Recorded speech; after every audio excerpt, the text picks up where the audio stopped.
Jason Hirschhorn doesn't mind that I stole his famous newsletter for this session title. But that's fine. I just realized that. But Jim has redefined. I'm actually going to just angle this off to start even. Has been redefining the news business, and I think I'm sure you guys are all avid readers of Politico, but to me, it's been really impressive to watch Jim build Politico because it's an actual news business that is a business that hires journalists and has been growing. So, like yours?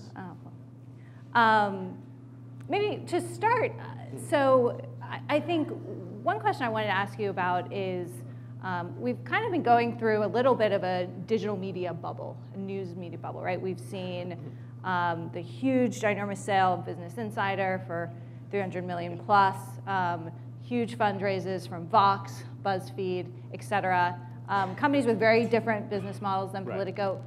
When you look at that landscape, what goes through your head? I mean, we started Politico a decade ago, and I thought at that moment that was the great disruption and things would never get crazier. I'd say things are more insane and more volatile in the media space today than they were a decade ago. And I think there's going to be lots and lots of, and you and I have talked about this, lots and lots of both destruction and consolidation to come. I think almost every magazine that you know of, certainly the old titles like Time, Newsweek, a lot of those, they're either going to be dead or they're not going to look anything like they used to look like. Almost every regional newspaper, maybe every regional newspaper is either going to be dead or it's going to be a shell of its former self. I think a lot of the hot companies now, the Voxes, the BuzzFeeds, I think a lot of them are in the process of getting gobbled up by cable companies that are going to need to figure out a way to reinvent themselves as their industry gets disrupted. So as let's dwell on that one for a little bit. So what do you exactly mean by that? I mean, they're reinventing themselves, so they're obviously taking some investment from these companies. What are they doing that you see makes you think that's the path for them? Doing a content company, and a lot of folks in here aren't in the media space, but to run a real newsroom, to finance a real newsroom is a really, really difficult business. And I think a lot of these folks get into it with the right intention, but then they realize that it's really expensive and it's really hard to get a big audience of people to pay attention to journalism of consequence. And then they get caught in what we call the crap trap, which is you realize that you want to get a bigger and bigger audience. The only way to get a bigger and bigger audience is to dumb down your content, and you end up producing more and more crap. And I think that happens with a lot of publications that are playing the game of let's get as big an audience as possible to drive up our valuation. And the end product ends up being something that at least me as a consumer, I don't find super satisfying. What I like, and I think what a lot of people in this room like, is you want really good information. You want really high quality reporting, and you want it done and delivered in a way that approximates how you actually want to consume information, as opposed to either what everyone wants to talk and chatter about on social media, or I think another curse of our industry is journalists writing for themselves, like pieces that are way too long or too boring to be of use to people in the audience. And I think over time you're going to see a migration of companies to making sure you're producing what people want, the way they want it, when they want it. So you sort of predict like what's going to be different 18 months from now when we look at.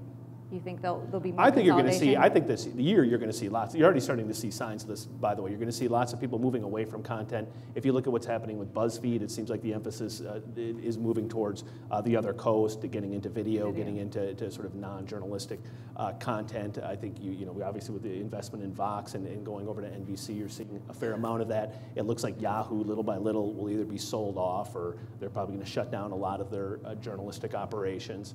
You see Time Magazine doing 7 ways to have a prettier smile type stuff, as opposed to the type of journalism you would have expected from them a decade ago. And so I just think you're going to see, because people are trying to find a business model. That's what I love about the information. And you're here because you like the content. I'm here because I've been an admirer of the model, which is produce something that really smart people need, and they need it badly enough that they'll pay for it. Like, content's hard to produce, and you should love it. So thank you for the compliment. But so now, Politico, I mean, what did you see, or what do you see? And again, we're going to talk a little bit about the fact that you're going to be moving on and doing something new. But from a business model perspective, what is working at Politico, and also what isn't working? I think what works is we identify, again, the challenge a decade ago is different than the challenge today. A decade ago, we looked and we said, you know what, the way that people are producing political coverage doesn't work. It's not fast enough. It wasn't tethered to the internet. Didn't have enough voice. It was written in a stodgy voice that sort of worked in the 60s and 70s and 80s, didn't work in today's environment. So we went in with the use of overwhelming force. We went in and hired every good reporter we could think of, and we went to dominate a specific space. And that worked. It's interesting because we went in every day when we started Politico, we said, I'm writing for two people. I'm writing for Rahm Emanuel, and I'm writing for John Boehner. Because if the insiders need this information, then a big crowd will come. Well, last month, Politico had 30 million unique visitors and 180 million page views because there are a lot of people who care about what's happening in politics. Now, a lot of that is Donald Trump. The Trump bump will go away for everybody, but there are a lot of people who want good content. And Politico's model has been a hybrid model of some advertising, a lot of advertising, especially for people wanting to shape how people see their brand or their cause. And then a lot of subscriptions. You know, you have a subscription for your publication. We have a much more expensive subscription for ours because we'll put 10 people on healthcare. And if you care about healthcare policy, you have to read it because the information is essential and it's super valuable. And how much do you charge for this? It starts in the $5,000 to $10,000 range, and some organizations will pay a heck of a lot more for that. And they're happy to pay for it. That's what I love. A number of people when I'm at a soccer game in Virginia that will thank us for the type of coverage because we're providing insight into what's happening in agriculture policy or finance policy that they weren't getting before. People want it. People need it. Mm-hmm. So pretty good. Things going well at Politico. Why leave? Well, yes. And so I was there a decade, and we'd all made a promise. Listen, we're never. I think the sign of a really successful company is can a couple of the co-founders leave, and can it still be super successful? And I'd always said to myself, I'm never leaving until I feel like that is the case. Over the last couple of years, we've created the template. We believe the model works. It's scalable. We tested it in Europe. It's working phenomenally well. And so finally, I felt like, listen, I'm 45. I look around the world, and you can look and say, oh my gosh, I'm scared with all the change and all the volatility. I look at the world and say, holy crap, there is a ton of opportunity here. Every single thing that we know about, every single thing, every industry, it's up for grabs right now. And as somebody who has been a journalist like you my whole life, but then become an entrepreneur, I really want to get into that space and try to figure out, okay, what's next? How are people consuming information? Can we do it again? Can we build a company that sort of satisfies and twins up my two passions, which are building stuff and journalism? Mm-hmm. So what can you tell us about what that company is going to look like? Nothing. I'm winding things down at Politico, so I really can't talk about what I'm up to. I can tell you that there are, I don't look at, I just want to go build a company because I just want to turn a big profit. I look at what problems need to be solved. And I do think there are a couple big problems with journalism right now. I think conventional media still produces journalism in a way that doesn't comport with how you want to actually consume information.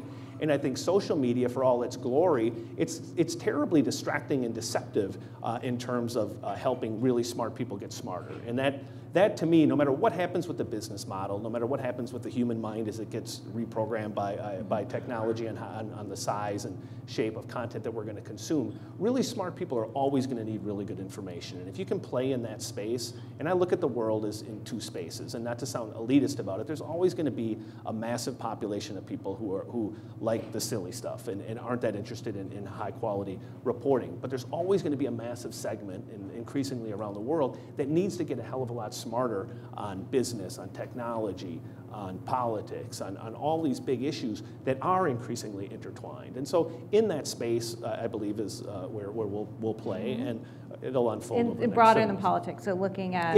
No, if I was going to compete with Politico, I'd stay at Politico. It's the best at doing it, what it does, and I think the challenge... So will you compete with the New York Times? I don't know who you end up competing with. I think competition against direct people it's something it's like a decade ago. You're not really competing against one entity. People, when we did Politico, wanted to say, oh, it's the Washington Post versus Politico. No, it's not. It's Politico against the world, and whatever we do against the world. You're going to, as we talk right now, as I bore people, you probably have gone to 5 or 6 different sites or looked at Twitter and bounced into different stories. So the idea that it's you versus them, that's not how the world works, at least in my mind. but going after a broad, intelligent audience with a product that has something to do with Yeah, news. I believe, I mean, at least like what I'm passionate about, and I think what you're passionate about is I've always wanted to write for readers who are really, really sophisticated and really smart. And I think it's a great challenge journalistically to go into a space like we did in politics and be able to be as smart or even smarter, hopefully, than the people that are consuming the information. So, and as a business proposition, it makes great business sense because those are the people who can afford to pay for your content, or you can, in terms of monetizing it. Going back to your first question, I'm a big skeptic when it comes to media companies, particularly in the digital space, that are solely dependent on advertising. I just think you end up making a deal with the devil that if you want to crank up your traffic high enough to be able to compete with the big boys, you're going to end up just producing, I think, stuff that I would not personally find super satisfying.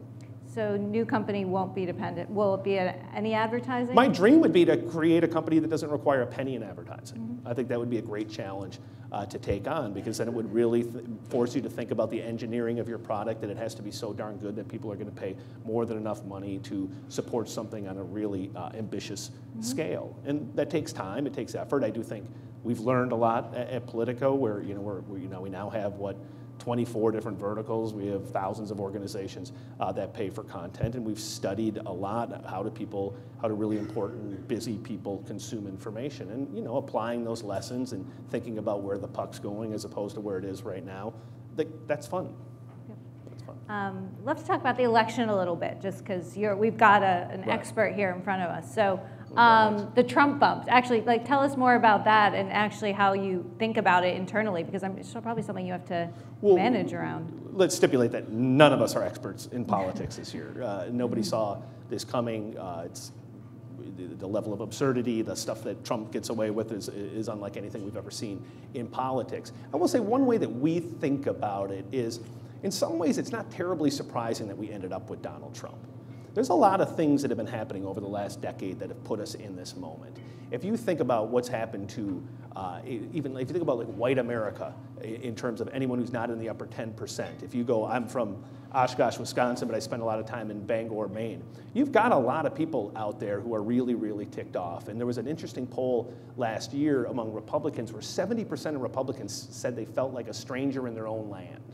And I think that really, I think if you think about Trump's rhetoric, he's going after those people. Those are people who lost jobs, don't think they'll ever get the job back, who grew up in a society where they thought it was actually rigged for them, is now they feel rigged against them. You see all these other societal things. You see methadone addiction, heroin addiction, suicides, liver disease caused by alcohol abuse, skyrocketing in those communities. And so there is a big chunk of America out there that's really ticked off, blames the establishment, blames big media, big business, big government.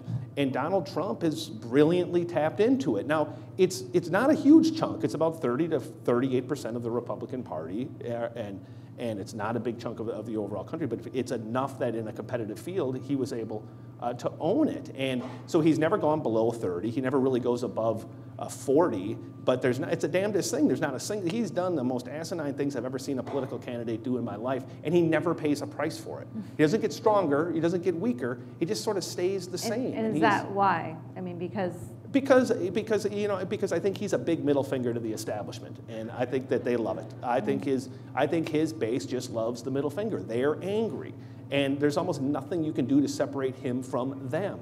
Now, for the Republican Party, that has potentially disastrous, I'd argue, very disastrous consequences for the Republican Party, but it is the reality that they're facing. And again, Trump's also he's smart. I mean, there's parts of him he's really, really smart. He's one of the most ruthlessly brilliant people in figuring out what someone's insecurity is, and then figuring out a pop culture way to poke you in the eye. His low testosterone, low energy thing against Bush totally redefined Governor Bush as now everyone thinks he's a low energy guy. Lion Ted, this idea, he's just, the most brilliant one was Rubio. Why did he 12 different times talk about how much water Rubio drinks? Because he's in his head. He's like, you little wimp, little girly boy, you can't drink water because you can't stay with the big boys. And he knows that gets in his head. And it's sick, but he's really, really good at it. And he's really good at Twitter. He's brilliant at having, I was on Morning Joe this morning. You can't stop watching the guy. Like, there's just something about, because he was a reality star, because he's so transparent, because he's so absurd, you can't help but want to watch the guy. Now, so what's going to happen? Is Donald Trump going to be president? What's that? Is Donald Trump going to be president? I don't see any way possible that he could be president, short of winning the nomination and Hillary Clinton get indicted days before the election. I mean, everything's stacked against him. He has 75% unapproval ratings among Hispanics, 75% unapproval ratings among women. Like, if minorities don't like you and women don't like you and only a couple white guys like you, that might make you a nominee. It does not make you a general election winner. And I think that is the problem that Republicans are confronting right now. This is, who knows? Everybody's like, is he going to be nominated? Sure, I thought he would be. Now I think, I don't know. I mean, every day he gets further and further from being, this is the thing that should worry people most about him, is that he's so clinically narcissistic and such a recidivist that he doesn't even self-correct when he knows just the smallest self-correction. He would seal the nomination. Yeah. The establishment, they are so soft. They're so easy to just bend. They want to just go be with the Donald. And had he just acted presidential for even a week or two, they would have lined up behind him. But he can't. He was even last night at this speech in Wisconsin. He was doing this thing like, oh, they want me to be presidential. I can be presidential, but I'm not going to be. And it's like, how can you not love that? And I mean, we could talk about Donald Trump all day, but if you guys, anyone has any questions, start to line up. But as a news organization covering the phenomena, like, how do you do that? And is there such thing as like too much coverage? I mean, you guys on politics are all in on politics, so I think it's a little bit different. But how do you grapple with that? I don't know. I kind of find that to be a stupid argument. This idea that like media created Donald Trump. The guy has been leading in the polls since July of last year. How do you not cover him? People want to watch him, and it drives up your ratings and obviously drives clicks, so people are going to pay attention to it. He's fascinating. I think he exposes some of the demons of the Republican Party. I think that's what the establishment is having to deal with right now, is that their reliance on white voters only, or mostly white voters, has created an atmosphere that has allowed Donald Trump to have the power that he has. And so I don't know how you don't pay attention to it. The idea he's not been scrutinized. He's been scrutinized. Nobody cares. Yeah. He's made fun of minorities. He mocks women. He makes fun of disabled people. He says on the national debate, he talks about the size of his unit. Nothing ever hurts the guy. And so I don't know how you don't cover that phenomenon. Yeah. And then the other side of that is that the darndest thing about the Trump phenomenon is it's made Ted Cruz, who might be the most unpalatable Republican to most Republicans, suddenly their choice. Like, if you went to Washington and you had said 6 months ago, who's your least favorite Republican that you've met? Almost every person would say Ted Cruz. They don't like the guy. But now they like him because he's not Donald Trump, so they're going to end up at the convention with this choice between two people they don't like and two people they think are not electable, which is why there's going to be like a lot of real serious debate about whether they try to, not get to the third or fourth ballot and get a Paul Ryan or somebody else as their candidate, because getting your clock cleaned in a general election isn't that cool if you're running a political party. And has it been good for business at Politico? I mean, I can't imagine it hasn't been, but like. It's not, Politico is different in that the ads that we sell and the people that come to us to pay for subscription, it's not based on audience. You want a big audience because you're a journalist, but ours is the quality of the audience. But sure, why do you think CNN is turned into the Trump network? Because he drives ratings. If you look at those debates, the amount of money that CNN makes on those debates, it's more than they make on all their other programming, I think, in a year. And that's why they try to do as many debates as possible. CNN would probably do a 24-hour debate 7 days a week if they could. And then they have and we probably watch it, right? So maybe, hopefully not. Fun times in politics. Please fire away. Any questions too about media business, Politico, Jim's new venture? Jim, sorry, this is Tom, reporter of the information. Yep. You mentioned a bunch of news sites at the outset that you were a bit skeptical about, or at least thought were going to be changing recently, or you have Fox, BuzzFeed, Business Insider. Just maybe with those three and one or two others, what do you think is their future, say, in the next year and maybe the year after that? Well, it seems to be the trend with all three of those companies, and I can't speak for their business strategy. All I can do is say, as someone who reads and tries to follow what people are up to, it seems like all three have made the decision to go for mass audience, and all three have realized that mass audience and digital ads alone won't cut it. So now they're all moving pretty quickly towards video, because that's where everyone says the money will be, and I think there is some money to be had there for a lot of companies, and they know that the pipes have been built by all the big cable providers, and you're going to have the Netflix and the HBOs of the world that are going to need really good content. So I think you see a big move to that direction. The problem in moving to that direction is you just better be really, really good at it. Like, there's lots of people who are good at producing video, and unless you're exponentially better than your competitors in any space, I think it's hard to build a business around it. And so you have a lot of companies that are trying to figure out how can you make money even if you have a big audience? Because that's one of the big myths. Like, media writers never ask the right questions. Like, everyone brags, like, oh, we had 100 million unique visitors. So what? What does it mean? How much money did you make off of that? And if you didn't make enough money to support the type of newsroom that you have, is that a business, or is that just a really good headline that you had a lot of traffic? So traffic is vastly overrated, and I think that's being exposed right now. Like, if you have, even for, like, say, Politico, if you have 30 million unique visitors, if a lot of those, if more than half of those are one and done and they never come back, like, whatever, like, somebody came into your restaurant and stole a piece of candy, like, that doesn't mean, like, my restaurant's booming with business. It means a bunch of people came in and took a piece of candy off the counter. And so you have to think about the business of it. And I think that's what we've always done. Roy Schwartz, who's here, who's the Chief Revenue Officer, came from Gallup, and like, he was transformational at Politico, because that's all we thought about was how do you build a subscription business so you can diversify your revenue streams. And that would always be my advice to any media company, is figure out a way to get revenue coming in from 2 or 3 or 4 different directions, and think about it as a real business, as opposed to I'm trying to build something that has value to go sell it. And then you can still build a really good media company. It's a lot of hard work. It's a lot of hard work, but I also tell people who want to invest in media or want to be in media, it's the best damn gig around. It's just so much fun. People care about it. It's important if you do it right, and it can be a good business. Infomercial brought to you for the information. Who's doing video well? You know, I don't consider myself an expert in video. Obviously, Vice seems to be doing exceptionally well. Based on, you hear a lot about them, the business? They hear a lot. It seems like they have, what my understanding of Vice is that what they've done a nice job of is being able to take a lot of video, slice and dice it in many different shapes and directions, and then monetize it, and with an emphasis on the monetization. It's actually a real business, which I think is an attractive thing. I think I'm always, I'm an admirer of BuzzFeed in that I feel like the things that they get into, they're usually a step ahead of everyone else, and they're more clever in the spaces that they get into. And to me, those are the signs that you look for in a company. Is there the type of leadership that is agile and is jumping 1 or 2 steps ahead of other people, and then are they doing things distinctive in that space? And so I think BuzzFeed's very clever in that space. I think what we discovered at Politico, and I think everybody's discovered it in the news media, it's really hard for a non-cable, non-conventional TV outlet to be able to get any kind of scale on audience for serious video. You might all say, yeah, I just want like 10 minutes of like really deep thought on policy. No, you don't. At least you're not clicking on the videos.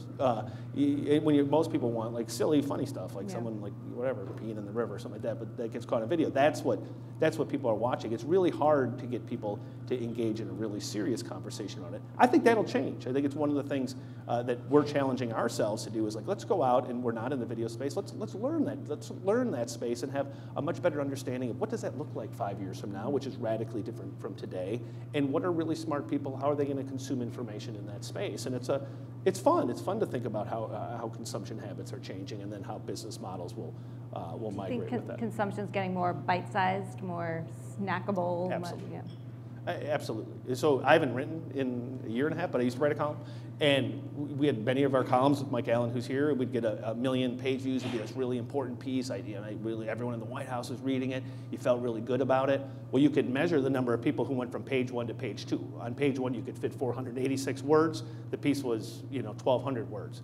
And this holds true at every news organizations, across almost every story. You lose about 80%, 80 to 90% of your readers by the second page. It's really hard. Well, it's different when you have a really dedicated audience that's doing it for professionally. But it's hard to get people. So you have to, so to me, like I love journalism and I was a journalist before we started Politico. I also don't get too wrapped up in nostalgia, because if people are saying they want information in shorter, more usable, more shareable ways, like then do that. Like quit doing it the way you want to do it because it makes you feel good that you wrote a 2,000 word piece. If no one reads it, it's just wasted energy. Yeah. Amen. Well, thank you, sir. And I can't wait to learn more about your new venture when we'll all be reading it, I'm sure. Awesome. So thanks for that.